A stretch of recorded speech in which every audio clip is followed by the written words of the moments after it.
name is Anne Stonehouse. Welcome to the Victorian Early Years Learning and Development Framework Practice Principle video series. The framework is for all professionals and services working with children from birth to 8 years. In the videos, you see each practice principle in action. It's important to remember that all the principles intersect and overlap. Combined, they guide professional practice. This video should be used in conjunction with the Practice Principle Guide on Partnerships with Families. The guide is on the Department of Education and Training website. Today, we'll be visiting several services. The professionals, families and children at these sites will help you consider partnerships with families and how this relates to your service. Partnerships with families involves establishing respectful relationships with children and their families. It means working in partnership with all families, accepting and welcoming diversity. Families are children's first teachers. They have a long-standing relationship with and a unique perspective on their child. They have valuable information about their child's strengths, abilities, interests, and challenges. Partnerships between early childhood professionals and families have not always been the norm and may not be an expectation of families.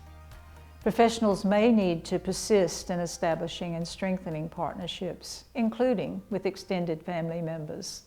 For many of our families, particularly the new arrival families, the link to the school is their first link with the community. Sometimes we get people that just get off a plane and then they come to school to enrol their child. So they don't really know anything about the community, they don't know what facilities that there are, they don't know what they can access. So you can support them in that. We're working together for the benefit of the children. We're trying to focus on the parent as the child's first teacher, so we can solve problems by working together. Engagement, interaction with families is about the role that the customer service officers play in making families feel welcome. We are about relationships, that it isn't just the exhibit, it's the whole interaction that you have with the people in the space. The Autism Friendly Museum. And this is something that we're, I think, heading towards in that kind of idea of being responsive to the needs of people. And the customer service officer thought, this parent looks really stressed. The customer service person says, can I help you in some way? And those magic words, which can be said very emptily, in this case were the exact words that person wanted. If we can embed that in our practice all the time, which is to ask, can I help you? Can I be of assistance? What's happening here? Then the people are going to have a much better experience, and that parent will come back with their child and that child will benefit. You know, there are families that will need, up to a couple of months of visiting the service so that the family overall feel comfortable, and it's not just about the child feeling comfortable, because generally the child will feel comfortable if the family as a whole have made those connections with the educators and decided that this is a place they feel safe for their child. The foundations of partnerships are laid by respecting the role of families in children's lives. Professionals use their skills in communication, negotiation, and shared decision-making, as well as their cultural competence, to build links between the home and early childhood settings.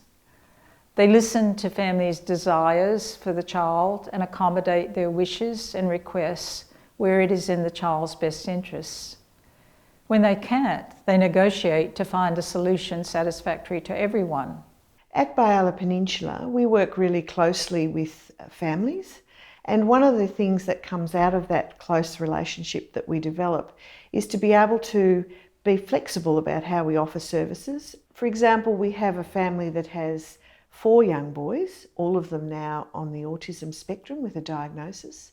And so we looked at how it was going to be possible and best meet that family's needs to be able to provide both individual services, but also services in a way that was physically possible for parents to be able to access services. And so we've developed new programs and continue to do so to look at ways we can offer services that are going to meet the needs of some very diverse families. I know Lizzie in the office is very friendly and welcoming to parents, and she's very good with families who English is limited. You need to take more time. And I think having interpreters for people that have limited English is respectful of their language and their culture, and also allows them to effectively communicate to you their needs. Unfortunately, we've had a family where the little girl suddenly lost her father unexpectedly, so we've worked very closely with the mother and the social worker and the psychologist to make sure that that little girl's coping as best she possibly can. When no compromise is possible, professionals respectfully provide explanations. They are non-judgmental and aim to build confidence in the family's child rearing and to convey an image of children as capable and competent. Throughout the year we hold information sessions about a variety of things. We have meetings to ask parents what they would like to learn about. We will find some way of presenting an information session or a workshop to suit their needs. We don't expect them to accept our schooling totally. They are free to ask in sessions that we run in the community hub about our education system. Very much work on a strength-based model and articulate what it is that we can see that is working well, not in a patronising way, but a way that will support their parenting and improve their confidence. And being respectful of parents' views. We're not familiar with their experience of how they were parented themselves or any sort of trauma that they've had in their lives, and so there might be particular things that might trigger their emotions and what they think about parenting and how to support their children. So, you know, I think it's important to be respectful of their viewpoint. Perhaps at times it's necessary to point out research that might indicate something to the contrary, but then also at the end of the day it's their decision. We are aiming for a deeper connection with families, but that always has to be negotiated with each individual family. I think there are times when our view of what is best for a child is not necessarily the same as the parents' view. And of course, we want to respect parents as the child's first educator and as the child's parents.